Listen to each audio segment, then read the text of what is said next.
We're here at the secret location of GameTrayz. I'm here with Noah.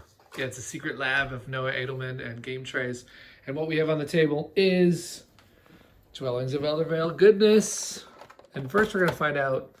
So I got some questions in the comments like, wait a minute, why do you have to approve the GameTrayz with GameTrayz? What are we doing here? What are we looking at? So just so you know, GameTrayz designs the molds for all these trays. And then the production company sends us samples, we approve them, we find issues that may have occurred during production or sampling, and make some changes so it's perfect whenever you get it. Nice. So what are some of the things the classic things to check for in terms of like, well, we talked about the snap on this. Yeah, so definitely check the snap of the lid to make sure that it holds on by itself.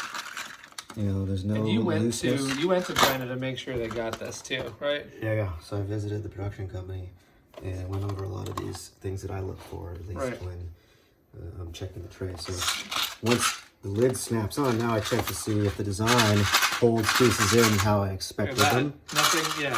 We're not moving around in there. Sweet. We also, just the sleevers should be happy, right? We have the cards that fit in the dungeon tray. We've got both the treasure tokens. Right now, I don't have the paper components, so we have the wooden ones, and we also have these are temp cards. But this is the sleeved, so it goes completely flush, and that was something we were checking all these trays. Now, there was something else about the tokens, though, as we're... Yeah, so one of the things with this lid is there's a design in there that prevents cards from moving around also. So same thing with the research trays. We'll check to see if cards move slots, pieces move slots. Right. When you shake it or store it upside down on any side.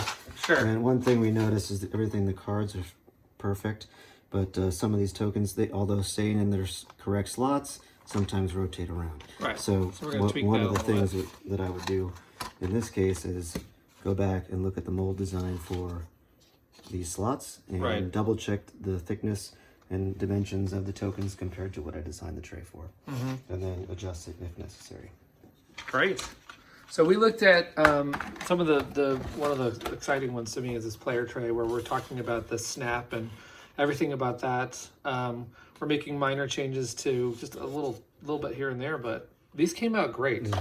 They really did, and I think that we got minis in there.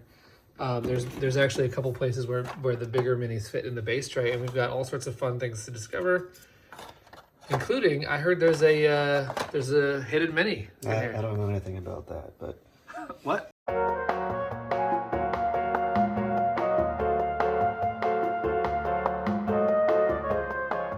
GameTrayz does a lot of minis-based games, right? I mean, yeah, definitely. So a lot of times what we did for this game also is we have a single cavity that will hold any of the minis. So you can put them in anywhere. You don't have to find the right slot for them, but it still holds them securely in place. Right. Awesome. Oh, one other thing is we check thicknesses. So Sure. we get several samples from production company with different thickness plastics based on the same mold. And then we use that to kind of feel, is this strong enough? Is this how I expected it? Did everything fit? And then that way we can recommend whether, you know, we need to go thicker, we need to go thinner. We need the perfect thickness for every tray. And each lid, or each tray is different, so.